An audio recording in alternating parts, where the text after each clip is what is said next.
नमस्कार दोस्तों, सभी स्टूडेंट्स और मेरे फ्रेंड्स कैसे हैं। उम्मीद करता हूं सभी अच्छे होंगे। और आज अपन जो लेके आए हैं, आज का वीडियो अपना रहेगा खासतौर से जो अपन ने आरपीएससी ग्रेड फर्स्ट का RPSC first grade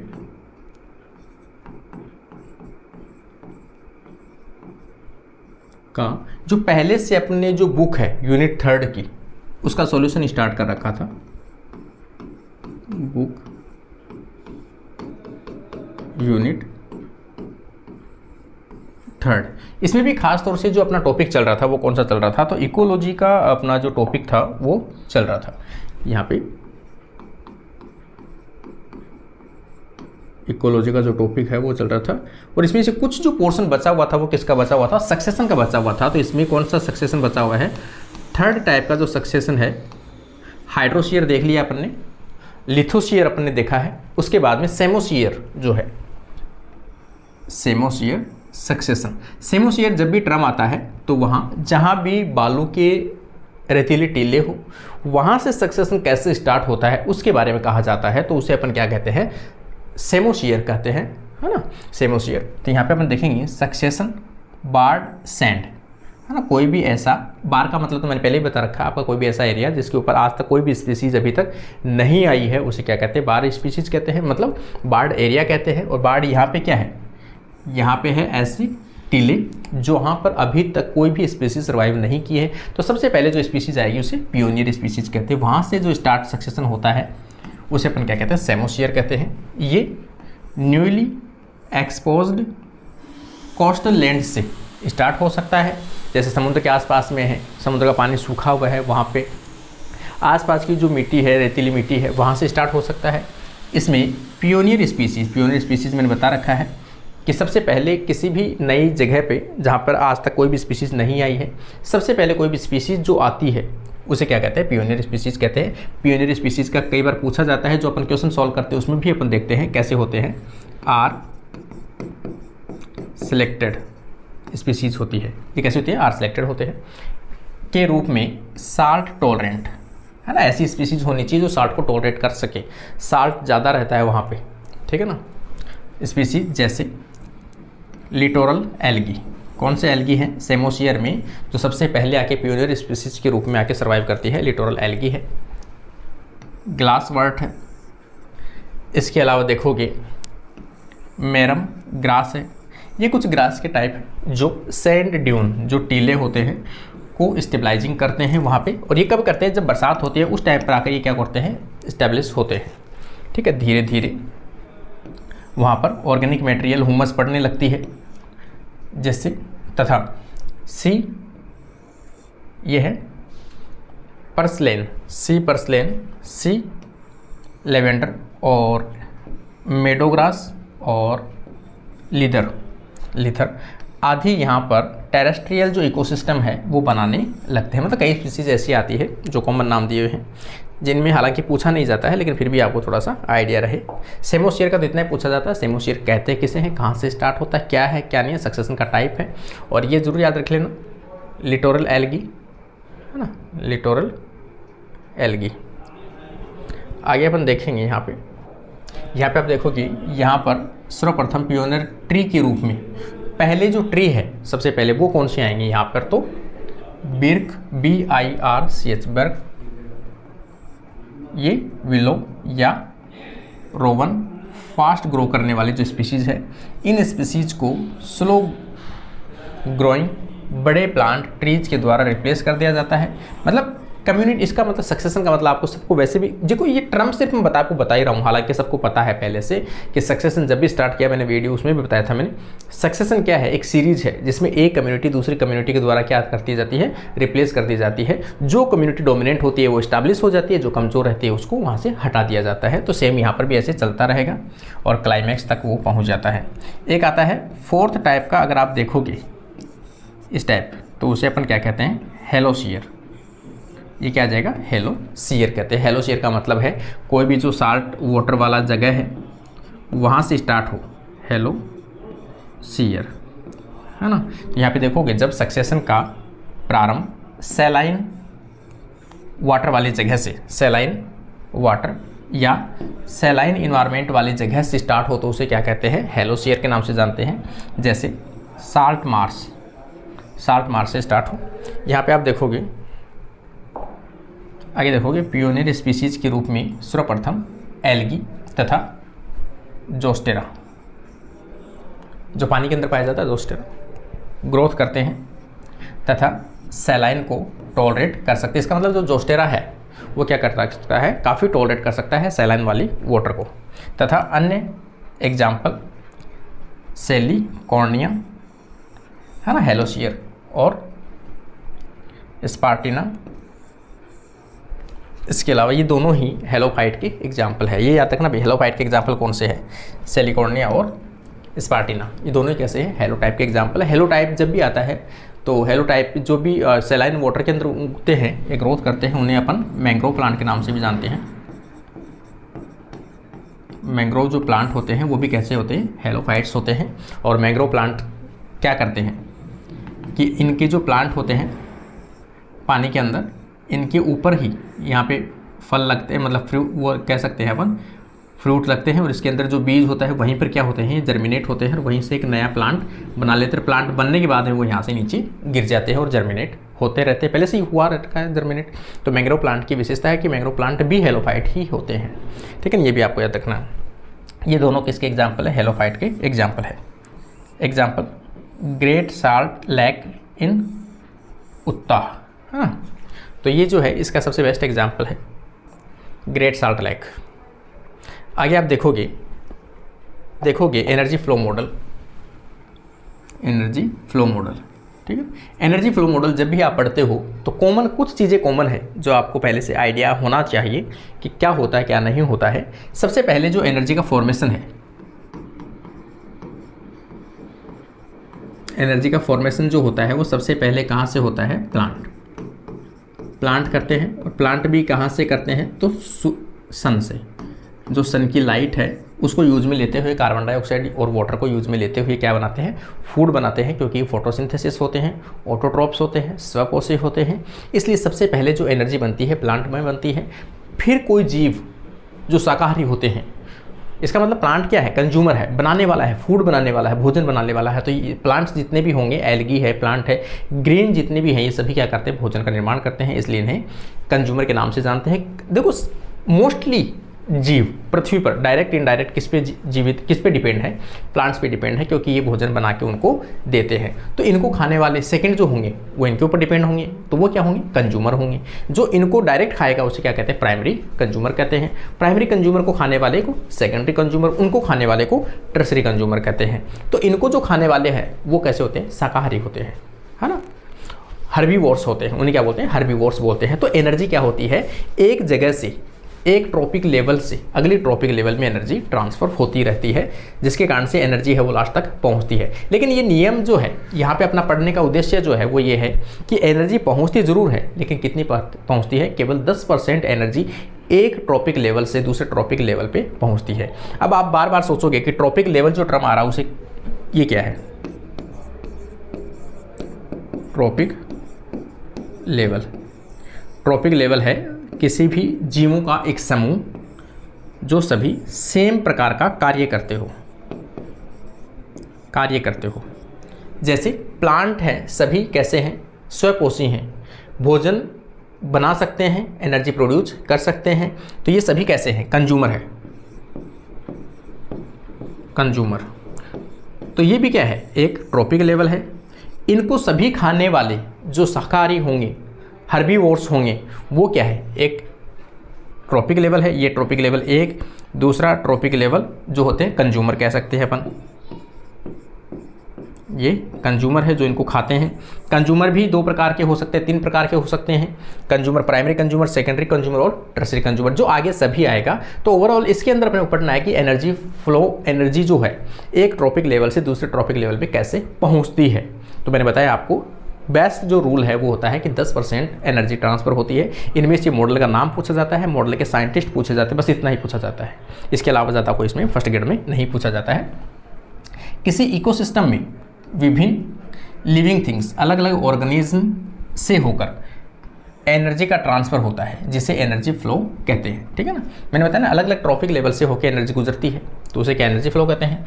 energy ecosystem के विभिन्न ट्रॉपिक लेवल से गुजरती है। ट्रॉपिक लेवल देखो यहाँ पे टर्म आया है ट्रॉपिक लेवल, है ना। ट्रॉपिक लेवल होता है सेम काम करने वाले ऑर्गेनिज्म का समूह को ट्रॉपिक लेवल कहते हैं। प्रत्येक ट्रॉपिक लेवल पर एनर्जी का लॉस होता है ना। एक ट्रॉपिक लेवल से जैसे मान लो कि ये प्लांट है, सबसे पहला जो होता है वो कौन सा होता है, प्लांट होता है जिसे अपन क्या कहते हैं, कंज्यूमर, मतलब इसे प्रोड्यूसर कहते हैं ना। यहाँ पे तो अपन ने लिखा कंज्यूमर, ये क्या होते हैं, प्रोड्यूसर होते हैं, हाँ प्रोड्यूसर। क्यों, ये भोजन बना रहे हैं तो प्रोड्यूसर से जब भोजन किस में पहुँचेगा, कंज्यूमर में, कंज्यूमर में पहुँचेगा तो पूरा जो एनर्जी है वो नहीं पहुँच पाती है। कुछ एनर्जी जो है वो बीच के अंदर क्या हो जाती है, लॉस हो जाती है। और कितनी एनर्जी पहुँच पाती है इसके अंदर, पूरी 10% ही एनर्जी अगले ट्रॉपिक लेवल में पहुँच पाती है। प्रत्येक ट्रॉपिक लेवल पर एनर्जी का लॉस हो जाता है तथा 10% एनर्जी ही अगली स्तर या दूसरे स्तर तक पहुँच पाती है। एनर्जी का फ्लो हमेशा यूनिडायरेक्शनल होता है ना। एनर्जी का फ्लो हमेशा कैसा होता है, यूनिडायरेक्शनल। ये लाइन कई बार आ चुकी है एग्जाम के अंदर। एनर्जी का फ्लो हमेशा यूनिडायरेक्शनल होता है। ऐसा नहीं है कि जो एनर्जी है प्रोड्यूसर से कंज्यूमर में आई है यहाँ से वापस इसके पास चली जाए, ऐसा इसके पास में नहीं हो सकता। इसलिए एनर्जी का फ्लो हमेशा कैसा होता है, यूनिडायरेक्शनल होता है। लेकिन यहाँ पर अगर मिनरल का फ्लो पूछते, यदि यहाँ पर मिनरल्स का फ्लो पूछा जाता तो कैसा होता, साइक्लिक। ये साइक्लिक होता है क्योंकि मिनरल क्या होते हैं, बॉडी को डिकम्पोज कर दिया जाता है। जैसे मान लो कंज्यूमर है, कंज्यूमर मरेगा तो उसके बॉडी को बैक्टीरिया और फंजाई के द्वारा डिकम्पोज कर दिया जाएगा और उनके मिनरल्स को वहाँ पर पृथ्वी पर छोड़ दिया जाएगा, धरती पर। और ये मिनरल्स जो है वापस से कहाँ होंगे, प्लांट के द्वारा एब्जॉर्ब कर लिए जाएंगे और वापस साइकिल में आ जाएंगे। तो मिनरल हमेशा साइक्लिक होते हैं, लेकिन एनर्जी अनडायरेक्शनल होती है, उसमें कभी भी किसी प्रकार का नहीं होता, एक दिशा में ही वो चलती है। और प्रत्येक स्तर पर उसका क्या होता है, लॉस होता है कितना, 10%। एनर्जी फ्लो समझने के लिए विभिन्न प्रकार के जो मॉडल्स हैं वो दिए गए हैं। मैंने कहा ना आपको उससे संबंधित जो हैं वो 3 मॉडल हैं। Single channel energy flow model, इसे पाइप मॉडल के नाम से भी जाना जाता है। वाई शेप्ड एनर्जी मॉडल, एक है यूनिवर्सल एनर्जी मॉडल। ठीक है, एक तो मॉडल के नाम और इनके साइंटिस्ट के नाम सबसे इंपॉर्टेंट है। जब भी आप एग्जाम में बैठोगे आरपीएससी फर्स्ट ग्रेड के अंदर खास तौर से या सेकंड ग्रेड में, तो आपको देखोगे कि वहाँ पर मॉडल के सिर्फ नाम पूछे जाते हैं आपको, है ना, एनर्जी से रिलेटेड। तो यहाँ पे देखोगे सिंगल मॉडल जो है, ये दोनों जो मॉडल है वो खास तौर से जो टी.ओ. ओडम के द्वारा दिया गया है और ये ई.पी. ओडम के द्वारा दिया गया है। और ये दोनों क्या है, भाई है। ठीक है ना, ये पहले इसने दिया था, मतलब पहले इसने भी दिया है, बाद में इसने दिया है। तो ये क्या है, इसका भाई है जो फेमस हुआ, जिसे फादर ऑफ इकोलॉजी के नाम से अपन जानते हैं, ई.पी. ओडम। याद रखना, फादर ऑफ इकोलॉजी जो है वो ई.पी. ओडम है, ना कि टी.ओ. ओडम है ना, मतलब ओ.टी. ओडम है इसका नाम, आगे आएगा वो तो ना। अब अपन देखेंगे सबसे पहले एनर्जी फ्लो के बारे में किसने बात की थी। तो यहाँ पे आप देखोगे लिंडमान ने सबसे पहले जो एनर्जी फ्लो की बात है वो की थी। लिंडमैन ने एनर्जी फ्लो के मॉडल के बारे में 1942 में बात की थी। First time energy flow model के बारे में इन्होंने बताया था। ठीक है ना, सिंगल चैनल एनर्जी फ्लो या फिर इसे पाइप मॉडल के द्वारा भी डिनोट किया जाता है। इनके अनुसार एनर्जी का यूनिडायरेक्शनल तथा नॉन साइक्लिक फ्लो होता है।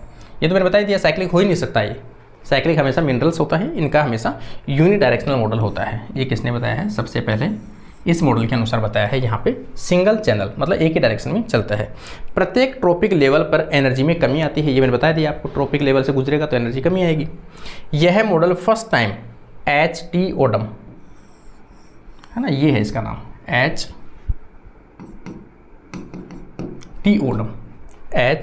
ओडम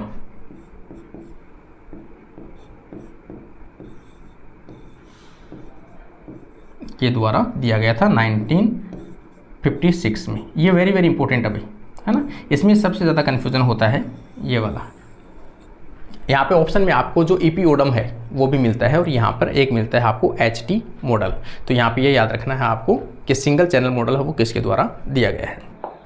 यहाँ पे देखोगे इसमें बॉक्स ट्रॉपिक लेवल को रिप्रेजेंट करता है कि जैसे कोई भी चैनल इन्होंने बनाया है, जैसे मान लो यहाँ पे बनाया है कि सबसे पहले एनर्जी है वो यहाँ से ऐसे जाती है, बीच में एक ट्रॉपिक लेवल आता है, ट्रॉपिक लेवल से एनर्जी है वो क्या होती है, कम होती है, फिर ट्रॉपिक लेवल आता है, फिर एनर्जी क्या होती है और भी कम होती है, और ट्रॉपिक लेवल आता है, और फिर एनर्जी ख़त्म हो जाती है। इसका मतलब एनर्जी जो पाइप है वो क्या है, पाइप की जो मोटाई है वो एनर्जी को दर्शाता है। और ये जो बॉक्सेस बीच में बनाया है इन्होंने, ये क्या है, ट्रॉपिक लेवल है। प्रत्येक ट्रॉपिक लेवल में जो एनर्जी है, यहाँ पे एनर्जी कितनी थी, ज़्यादा थी, यहाँ पे डिक्रीज हो गई, यहाँ पे और डिक्रीज हो गई, यहाँ पर और डिक्रीज हो गई। कई बार पूछा जाता है कि एनर्जी फ्लो मॉडल के अंदर कितने ट्रॉपिक लेवल शामिल होते हैं, तो हमेशा 3 से 4, 3 से 4 से ज़्यादा ट्रॉपिक लेवल शामिल नहीं हो सकते, क्योंकि एनर्जी लॉस हो चुकी होती है तब तक तो, ठीक है। तो किसी भी फ्लो के अंदर 3 से 4 ट्रॉपिक लेवल ही शामिल होते हैं, उसके बाद में एनर्जी है वो नष्ट हो जाती है। ये है Y shaped energy flow model, ठीक है ना। सेकंड जो है सेम, इसको भी कोई समझने की आवश्यकता नहीं है, वही चीज़ें हैं कि यहाँ पे आप जैसे ही देखोगे कि भाई ये सबसे पहले क्या है, सन की लाइट है, इतनी लाइट यहाँ पे आती है, और यहाँ पे क्या होता है, फोटोसिंथेसिस होता है, और ग्रॉस प्राइमरी प्रोडक्शन एनर्जी बनती है GPP। और यहाँ से क्या होता है कि कुछ जो एनर्जी है वो लॉस कर दी जाती है यहाँ पे, ठीक है ना, रेस्पिरेशन के अंदर है, कंज्यूम कर ली जाती है, कुछ हीट के द्वारा लॉस कर दी जाती है, और जो एनर्जी बचती है इन सब के बावजूद भी उसे क्या कहते हैं, NPP, नेट प्राइमरी प्रोडक्शन, ठीक है ना। और वो क्या है, ग्रॉस प्राइमरी प्रोडक्शन। इससे आगे जो एनर्जी है वो कुछ इस प्रकार से पहुंचती है यहाँ पे। तो ये हर्बीवोर्स हैं बॉक्स, और इससे एनर्जी से पहुंचेगी ये कार्निवोर्स है, और ये टॉप कंज्यूमर है। और यहाँ से इनको डिग्रेड करने के लिए लास्ट के अंदर जो है ऑर्गेनिक मटेरियल होगा उनको डिग्रेड कर दिया जाएगा, और सभी को वापस से कंज्यूम करके यहाँ पे छोड़ दिया जाएगा, ठीक है ना। आगे अपन इसमें देखेंगे जो मॉडल है वो Y shaped energy flow model. Same इसे 2 चैनल मॉडल के नाम से जाना जाता है, उसे कहते हैं 1 channel model, single channel model के नाम से जाना जाता है, और इसे कहते हैं Y shaped energy flow model. Same वही है मॉडल, 1956 के अंदर HT ओडम ने दिया था, HT ओडम ने दिया था, ठीक है।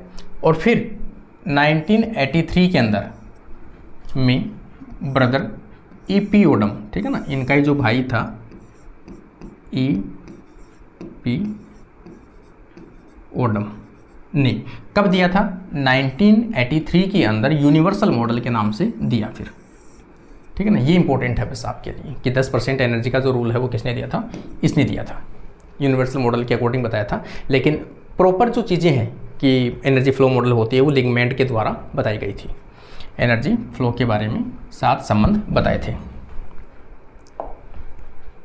यहाँ पे आप देखोगे यूनिवर्सल मॉडल कि यूनिवर्सल मॉडल में क्या होता है। देखो, universal model of energy given by EP Odum, very very important. और कब दिया गया था, 1983 के अंदर जो वो दिया गया था। इसके अनुसार प्रत्येक ट्रॉपिक लेवल पर एनर्जी का लॉस होता है, ठीक है ना। वो किस में होता है कि वो श्वसन लेता है और बाई प्रोडक्ट बनाता है, उसके रूप में उसकी एनर्जी है वो पूरी लॉस होती है, रेस्पिरेशन में और एक्सक्रीशन के साथ में रिड्यूस होती रहती है, तथा नेक्स्ट लेवल पर कम एनर्जी है वो प्राप्त होती है, ठीक है। यहाँ पे देखोगे आप कि यहाँ से एनर्जी जो है वह कितनी थी, 100% एनर्जी है। 100% एनर्जी से यहाँ पे इन्होंने क्या बनाया, बायोमास बनाया। और बायोमास जो है, जैसे यहाँ से आप देखोगे कि बायोमास जो बना है, यहाँ से कुछ एनर्जी जो है वो किस में चली गई, एक्सक्रीशन में, 5% इसके खुद की डेवलपमेंट में चली जाती है, ठीक है। तो ये एक प्रकार का मॉडल है, नॉट यूटिलाइज्ड है। कुछ पार्ट किस में चला जाता है, नॉट यूटिलाइज्ड, कुछ पार्ट इसमें चला जाता है, रूट्स, बोन और सेल्यूलोज के बने होते हैं। अब जैसे मान लो कुछ एनर्जी बनाने में किस में गई है, जड़ें बनाने में चली गई, हड्डियाँ बनाने में चली गई, सेल्यूलोज बनाने में चला गया, जो किसी से डाइजेस्ट होता ही नहीं है, तो वो एनर्जी वैसे भी वेस्ट चली गई, ठीक है ना। और यहाँ पे जो टोटल बायोमास बचा है ये अपना इसका क्या होता है, स्टोरेज होता है। तो यहाँ पे सबसे पहले इंजेक्शन कोई भी इसको खाता है, एसिमिलेशन और प्रोडक्शन, और कितनी % ही ग्रोथ कर पाता है उस एनर्जी से। जिस एनर्जी को आप खाते हो उससे केवल 10% एनर्जी ही आपके बॉडी के अंदर कंज्यूम हो पाती है, मतलब यूज आ पाती है आपकी बॉडी के बायोमास बढ़ाने में। कितनी? केवल 10%, ठीक है ना यहाँ पे। तो ये बायोमास और 30% जो है वो उसमें से रेस्पिरेशन के अंदर चली जाती है। ये अलग अलग इसको कैलकुलेट करोगे तो फिर से वापस कितनी आ जाएगी, 100% है वो इसके अंदर आती है। तो ये इसका मॉडल था, इसका होगा, ये भी इसी का मॉडल है, ठीक है ना। यहाँ पे आप देखोगे लिंडमैन ने 1942 के अंदर 10% लॉ ऑफ एनर्जी का मॉडल दिया था। ये मैंने बताया था ना आपको, यूनिवर्सल मॉडल तो दिया है ईपीओडम ने, लेकिन 10% का जो नियम है वो सबसे पहले किसने बताया था इसके बारे में, तो ये लिंडमैन के द्वारा बताया गया था कि 10% ही एनर्जी अगली पीढ़ी में पहुंच पाती है। यूनिवर्सल मॉडल जरूर उसके द्वारा है, लेकिन 10% का जो रूल है वो इसने दिया था। ये थोड़ा सा आप लोग याद रखना भाई, जब एग्जाम में क्वेश्चन पूछा जाए। देखो यहाँ पर आप देखोगे, मैंने आपको क्या कहा है कि भाई 10% जो एनर्जी है वो ट्रांसफ़र होती है, लेकिन ये क्वेश्चन कई बार आ चुका है, वेरी इंपॉर्टेंट है ये, कि जो जल है ना, जल के अंदर जो एक्वाटिक एनिमल्स है, एक्वाटिक एनिमल्स है, वो कैसे होते हैं, छोटे होते हैं। अगर उनको कोई जीव खाएगा तो वो पूरे को पचा जाएगा, पूरे को क्या करता है, पचा जाता है। बहुत कम मटेरियल होता है जो उसको वापस से वो निगलता है, मतलब उसको बाहर एग्जिट करता है। इसका मतलब यहाँ पे ऐसा माना जाता है कि कुछ इकोसिस्टम जो होते हैं, खास तौर से पानी में पाए जाने वाले इकोसिस्टम में एनर्जी है वो 20% ट्रांसफ़र हो सकती है, लेकिन टेरेस्ट्रियल इकोसिस्टम में केवल 10% ही ट्रांसफ़र हो सकती है। ये क्वेश्चन कई बार पूछा जा चुका है कि ऐसा कोई इकोसिस्टम या ऐसी कोई चीज़ जिसके अंदर एनर्जी फ्लो मॉडल 10% से अधिक होने की संभावना रहती है, तो वो रहता है एक्वाटिक इकोसिस्टम। एक्वाटिक इकोसिस्टम या जलीय इकोसिस्टम यूटिलाइज मैटर बहुत कम होता है ना, अनयूटिलाइज्ड, मतलब जो वेस्ट प्रोडक्ट होता है वो बहुत कम होता है। बड़े जीव छोटे जीव को खाते हैं तो पूरे को खा जाते हैं और पूरे को क्या कर देते हैं, पचा देते हैं। इसका मतलब उनमें यूज नहीं आने वाला जो मटेरियल है वो क्या होता है, बहुत कम होता है। क्योंकि जू प्लांक्टॉन्स, जैसे मान लो कोई सॉफ्ट जीव है, छोटे जीव हैं, उनको बड़े खाते हैं तो वो तो पूरे को खाएंगे। जू प्लांक्टॉन्स को कंप्लीट डाइजेस्ट कर लिया जाता है, इसलिए यहाँ पर 2% से लेकर एनर्जी है वो कितनी प्रतिशत तक पहुंच जाती है, 20% पहुंच जाती है, ठीक है ना।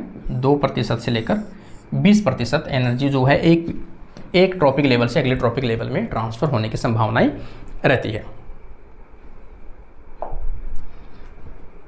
यहाँ पे आप देखोगे ये तो प्रोडक्शन वगैरह है कि भाई कैसे कैसे प्रोडक्शन होता है। मैंने आपको बताई है कि कोई भी जो जीव है वो सबसे पहले क्या करता है, एनर्जी प्रोड्यूस करता है। कितनी एनर्जी कितने टाइम में प्रोड्यूस करता है वो उसके क्या कहलाता है, प्रोडक्टिविटी कहलाती है। तो यहाँ पर देखोगे rate of accumulation biomass in production की टाइप, ये तो ग्रॉस प्राइमरी प्रोडक्शन है कि उसने सबसे पहले कितना प्रोडक्शन किया है, उसमें से जितना वेस्ट होना था उसको वेस्ट कर दिया वो, और उसके बाद में जो एनर्जी बची है उसे क्या कहते हैं, नेट प्राइमरी प्रोडक्टिविटी कहते हैं।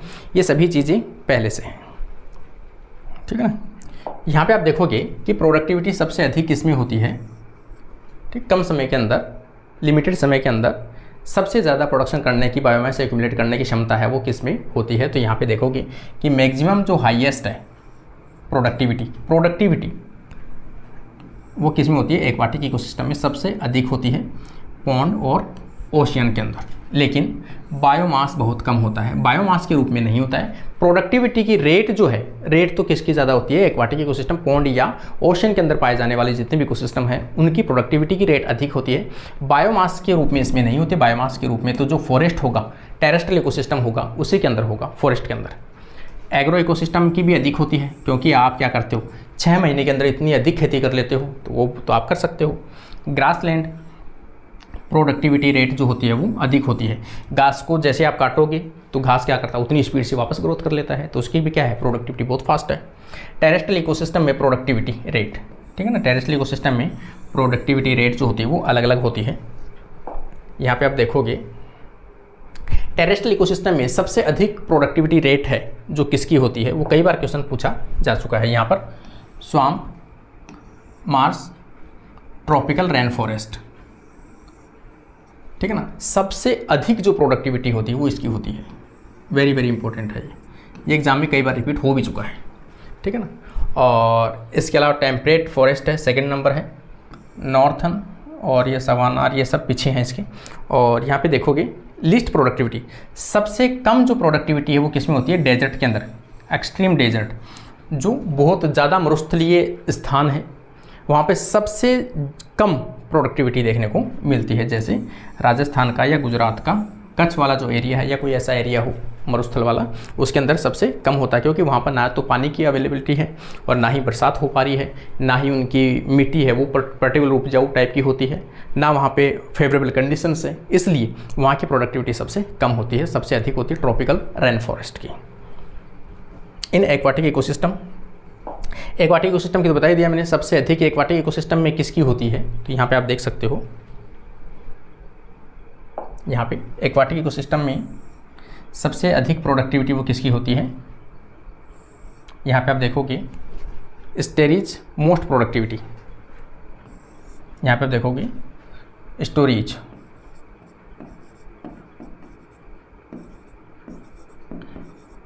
हालांकि अभी इससे तो क्वेश्चन नहीं पूछा गया है, डायरेक्ट ही पूछा गया है कि सबसे ज़्यादा प्रोडक्टिविटी किसकी होती है, तो एक्वाटिक इकोसिस्टम की होती है। डायरेक्ट आपको इतना सा याद रखने हैं।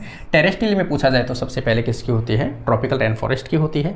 लेक एंड स्ट्रीम और ये ओपन लेक, सबसे कम जो प्रोडक्टिविटी होती है वो किसकी होती है ना, ये याद रखना है। लिस्ट प्रोडक्टिविटी, सबसे कम जो ओपन ओशियन है, ओपन ओशियन जो होता है एकदम ओपन, उसमें सबसे कम प्रोडक्टिविटी देखने को मिलती है। ये इसका थोड़ा सा ध्यान रख। ये तो लिमिटिंग फैक्टर है, इसके टॉपिक के रिगार्डिंग अपन अगली क्लास लेके आएंगे, उसके अंदर डिस्कस करेंगे।